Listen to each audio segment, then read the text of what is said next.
Earnest money. What is it? And where does it go?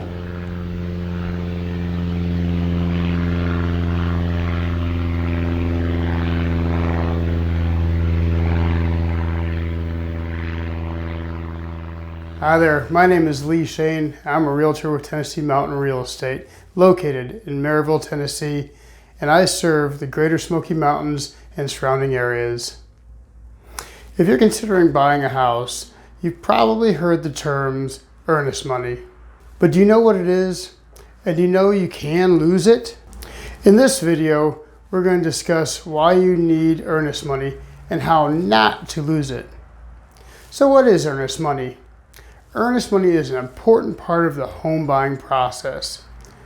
It tells the seller you're serious as a buyer by having a little skin in the game, and it's later applied to your down payment. Without the requirement of earnest money, a buyer could, theoretically, make offers on several homes at once, essentially taking them all off the market until they decided which one they liked best. A seller will rarely accept an offer without the buyers putting down earnest money to show they are serious about making the offer in good faith. Now you're probably wondering, how much do you need to put down for earnest money deposit? The amount you'll deposit as earnest money will depend on factors such as the current real estate market and what your real estate agent recommends and what the seller requires. On average, you can expect to pay about 1% of the total purchase price. In some markets, you may end up putting down a little more or a little less. In a market where homes aren't selling quite as quickly, the listing agent may note the seller requires only 1% or less for the earnest money deposit. In markets where there is a high demand or there are multiple offers, your real estate agent may recommend that you put down as much as 2 to 3% or even more. Buyers are more likely to win a bid if you give the seller a larger deposit. Assuming all goes well and the buyer's offer is accepted by the seller, the earnest money funds are held in escrow until closing, and then they are applied to the buyer's down payment. In many circumstances, buyers can get the earnest money back if they discover something they don't like about the home during the due diligence period, as written in the purchase and sale agreement. In most cases, after your offer is accepted and you sign the real estate purchase agreement, the contract will stipulate when you give your deposit to the title company, or, in some cases, the real estate broker. Never give earnest money to the seller.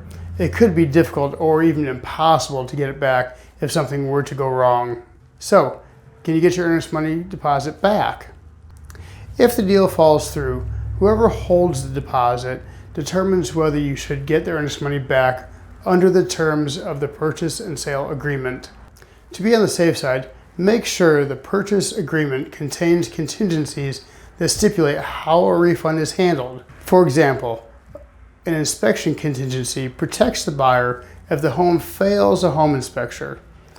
Buyers can also usually get their earnest money back if they find other problems with the property during the due diligence period. A financing contingency ensures that the earnest money is refundable and the buyer can get out of the transaction if he cannot get financing. Keep in mind that a pre-approval letter from a lender does not guarantee a borrower can get a loan at a mortgage rate he can afford. Even if a buyer has a good credit score and is pre-approved for a mortgage, the lender can still turn him down based upon unforeseen factors such as the appraisal being too low. In such cases, a standard finance contingency allows buyers to renegotiate the purchase contract or get their money back.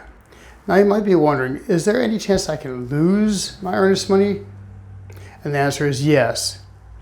One of the most common ways you can lose your earnest money is to not meet the contractual dates and therefore forfeiting your rights of the contingencies that were written into the contract originally to protect you. For example, failing to complete all inspections during the inspection period and then realizing there are issues too big or too costly for you to purchase the property. At this point, you can either accept the property as is or walk away and forfeit your earnest money. The same goes for any reason not outlined in the purchase agreement. If all the contingencies have been met, but you get cold feet or decide you find a house you like better, and choose to walk away, then the seller is entitled to keep your earnest money. And not only that, you possibly open yourself up to additional financial damages due to the seller. At that point, you would need to consult an attorney. That's why, as a realtor, it's my job to make sure you are satisfied with the home during the buying process and to keep track of all the dates outlined in the purchase and sales agreement to assure your deposit will be refunded should there be an issue causing you not to purchase that home. Have you ever lost earnest money? If so, tell me about it in the comment section down below. You might just be able to help somebody else learn from your experience. And while you're at it, hit that subscribe button and ring that bell to be notified each time I post new content. And if you have an idea for a new video, leave it in the comment section below as well. As always, I look forward to seeing you again. So until then, God bless.